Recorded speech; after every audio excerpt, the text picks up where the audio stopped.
बात अब महाराष्ट्र के चर्चित आईएएस अफसर तुकाराम मुंडे की करेंगे, जिनका इन दिनों महाराष्ट्र में किसी बड़े स्टार तरीके का जलवा है। मगर अब महाराष्ट्र सरकार के एफडीए कमिश्नर तुकाराम ने फिल्म स्टार्स को भी नहीं छोड़ा। सुपरस्टार शाहरुख खान, अजय देवगन और टाइगर श्रॉफ भला क्यों आ गए तुकाराम मुंडे के निशाने पर? क्यों इनको भेजा गया है सरकार ने बड़ा सख्त नोटिस? क्यों इस नोटिस का जनता तारीफ कर रही है? हमारी इस रिपोर्ट में देखिए।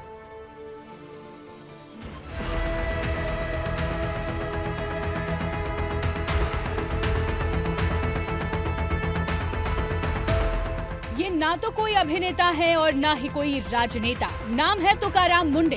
2005 बैच के आईएएस अधिकारी और महाराष्ट्र में एफडीए आयुक्त हैं। लेकिन इन दिनों अपनी ताबड़तोड़ कार्रवाइयों और इनके एक्शन के कारण खूब सुर्खियों में है।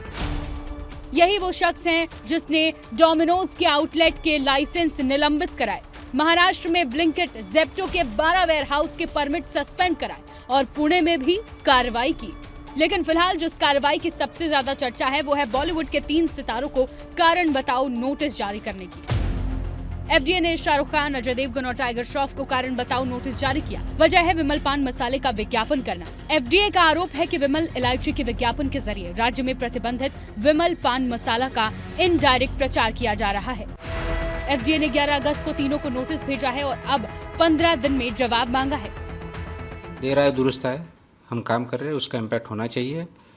इसे सरोगेट ऐड या गलत ऐड, मिसलीडिंग ऐड करते हैं, add misleading add, surrogacy add नहीं कर सकता है, उसके लिए रेस्ट्रिक्शंस है, प्रोहिबिटेड है, उस पर लीगल कार्रवाई भी हो सकती है। फिलहाल इसमें बताया गया है कि 10 लाख तक जुर्माना पहले स्टेज में होगा, उसके बाद भी नहीं होगा तो उसके ऊपर अपना फंसाई एक्ट के तहत वो अनसेफ फूड, क्योंकि हमारा ये आर्टिकल प्रोहिबिटेड आइटम है और प्रोहिबिटेड आइटम अगर है तो प्रोहिबिटेड आइटम की जो क्लॉजेस है उसी हिसाब से उस पर कार्रवाई होगी और सेक्शन 59 भी उस पर अनसेफ फूड है, इसलिए भी कार्रवाई होगी।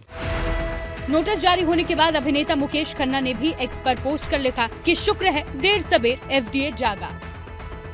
अच्छी जिंदगी जीने वाले लोगों को गलत जिंदगी जीने पर राह दिखा रहे हैं, जो केसरिया आदाब करते हैं। मैंने कई बार कहा था कि आप कर क्या रहे हैं, करने के लिए बहुत कुछ आपके पास, फिर भी आप इस तरह की ऐड क्यों करते हैं? उसको सरोगेट एड्स कहते हैं। इनडायरेक्ट वे से आप प्रमोट कर रहे हैं उसी ब्रांड को। कहूंगा कि इन एक्टरों को आगे बढ़कर पब्लिकली माफी मांगनी चाहिए कि हमने गलत ऐड किया है। अब इसको लेकर आम जनता का क्या कहना है वो भी जान लीजिए। मेरा लिहाजा ये बात ये है कि जब गवर्नमेंट इस पे बैन नहीं लगाएगी तब तक ये गुटखा बंद नहीं होगा।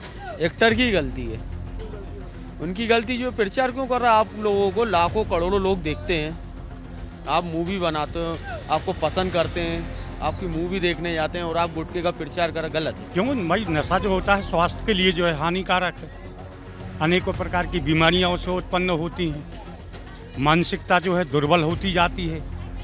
ऐसा प्रचार नहीं करना चाहिए। सब पर कार्रवाई होनी चाहिए। सबसे पहले फैक्ट्री बंद होना चाहिए, जो जहाँ से निकल रहा है तो उसको पहले उसको बैन करना चाहिए। इसके बाद फिर एक्टर क्यों नहीं खाते हैं? एक्टर को खाना चाहिए, फिर एक्टर एड कर रहा है तो।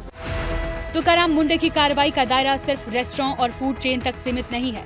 बड़े ब्रांड से लेकर बॉलीवुड सितारों तक नियमों के उल्लंघन पर एक्शन जारी है और अब देखना होगा कि नोटिसों पर क्या जवाब आता है और एफडीए की अगली कार्रवाई क्या होती है। ब्यूरो रिपोर्ट, विस्तार न्यूज। तो सरोगेट ऐड करना मतलब प्रतिबंधित चीज़ों का विज्ञापन किसी दूसरे प्रोडक्ट की आड़ में करना होता है। आमतौर पर शराब, सिगरेट और गुटखा बनाने वाली कंपनियां इन्हीं के नाम से मिलते जुलते नाम वाले दूसरे प्रोडक्ट के लिए बड़े बड़े फिल्म स्टार और खिलाड़ियों से ऐसा ही विज्ञापन करवाते हैं, जिसे जानते सब कोई हैं मगर आपत्ति कोई नहीं उठाता। अब यदि तुकाराम ने फिल्म सितारों को लपेटा है तो आने वाले दिनों में लोग ऐसे विज्ञापन करने से जरूर बचेंगे।